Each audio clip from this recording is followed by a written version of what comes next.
सारे देश ने देखा, जब विपत्ति आई, जब आपत्ति आई, तो कौन सामने आकर खड़ा हुआ? पाकिस्तान के कबायलियों ने जब कश्मीर के ऊपर आक्रमण किया, हिंदुस्तान की, भारत की सेना असहाय, ना राशन है, ना गोला, ना बारूद। तब राष्ट्रीय स्वयंसेवक संघ के प्रचारकों ने राशन पहुंचाना शुरू किया, गोला बारूद पहुंचाना शुरू किया, और उनकी वो उत्कट राष्ट्रभक्ति के कारण हम कश्मीर को बचा के रख सके। देश के पहले प्रधानमंत्री नेहरू जी को भी ये स्वीकारना पड़ा कि अगर राष्ट्रीय स्वयंसेवक संघ के स्वयंसेवकों ने अपनी सेवाएं मां भारती के चरणों में अर्पित ना की होती तो कश्मीर को बचाना मुश्किल हो गया होता। जब कभी विपत्ति आई, जब कभी आपदा आई, प्रचारक सामने दिखा।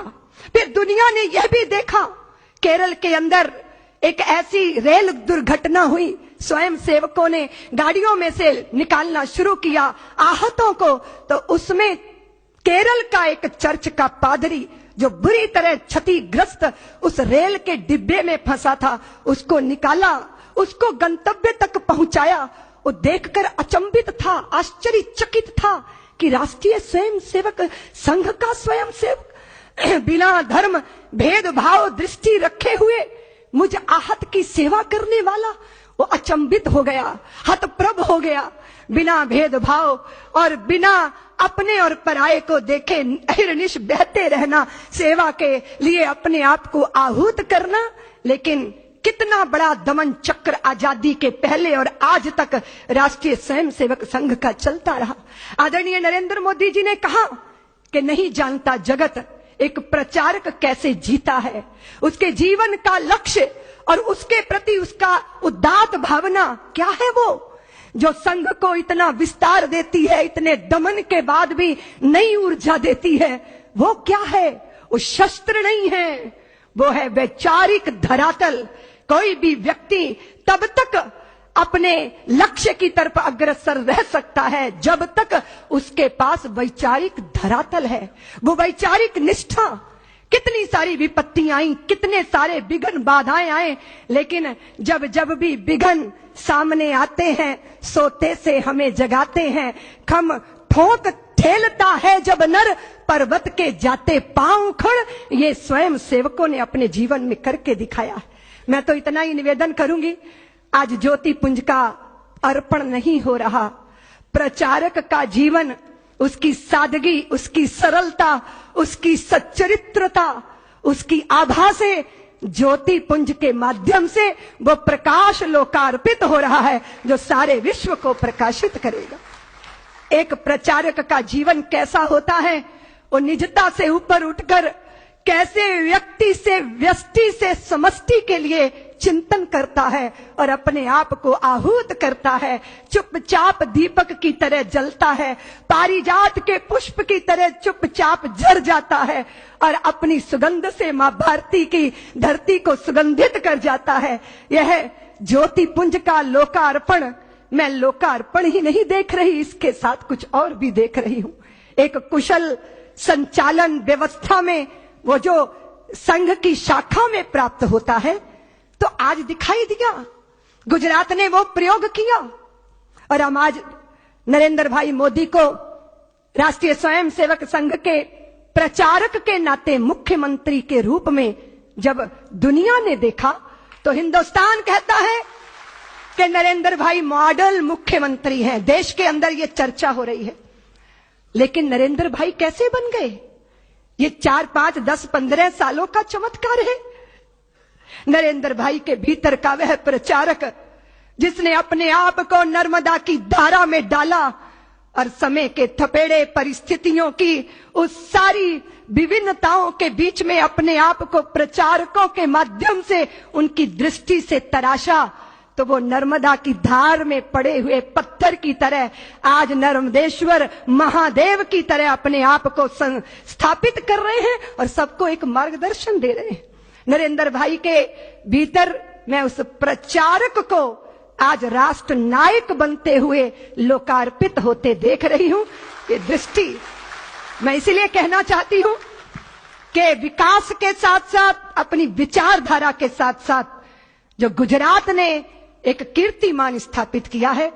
और नरेंद्र भाई ने 5.5 करोड़ गुजरात वासियों का पुत्र बनकर जो उनके सुख दुख के साथ अपने आप को अर्पित किया है, सचमुच ये गौरव और गर्व का दृश्य है। हिंदुस्तान, भारत, भारतीयता तब स्थापित होगी जब राष्ट्रीय स्वयंसेवक संघ के बहुत सारे प्रचारक ज्योति पुंज की तरह अपने आप को आहूत करेंगे मां भारती के चरणों में, और हम देखेंगे कि देश वैभव के पद पर और अखंडता के पद पर विराजमान हो गया।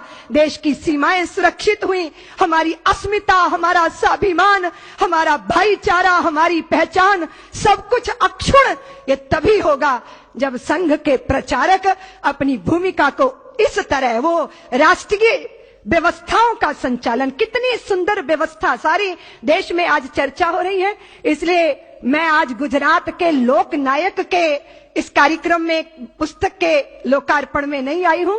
मैं राष्ट्र नायक के रूप में नरेंद्र भाई मोदी को देखती हूं, और आने वाले समय में बहुत सारी चुनौतियां हैं जिनको हमें स्वीकार करना है। आप सबके बीच में ये जो क्षण थे बहुत ही अद्भुत, रोमांचित कर देने वाले क्षण थे। मैं हृदय में बहुत रोमांच अनुभव कर रही थी जब हमारे गायक बंधु भुजा उठा उठा के मनुष्य तू बड़ा महान है ये पंक्तियां गा रहे थे। एक बंधु ने गीत गाया, अपने आप को पुष्प बताया, मां भारती के चरणों में अर्पित हो जाना यही चाह होती है किसी भी राष्ट्र भक्त की। उसी धारा में बहते बहते आपके बीच में आई हूं।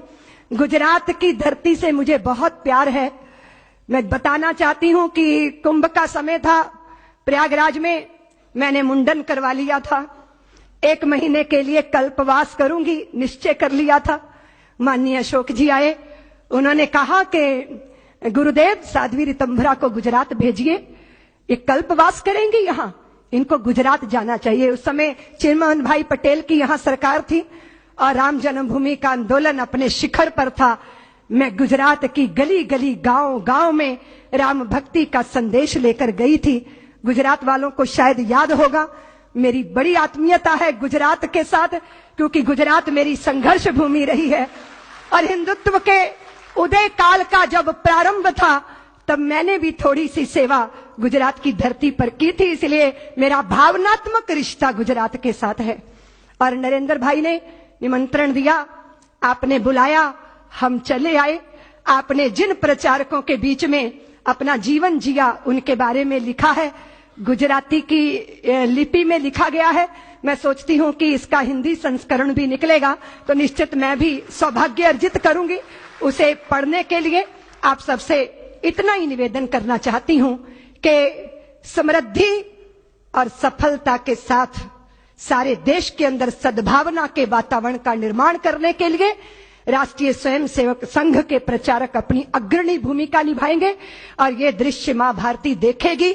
हम सब गौरव का अनुभव करेंगे, अपने लक्ष्य को पाएंगे। सच है कि साधना न व्यर्थ कभी जाती, चलकर ही मंजिल मिल पाती। फिर क्या बदली क्या घाम है, चलना ही अपना काम है। वाणी को विराम देती हूं। जय भारत, जय श्री राम।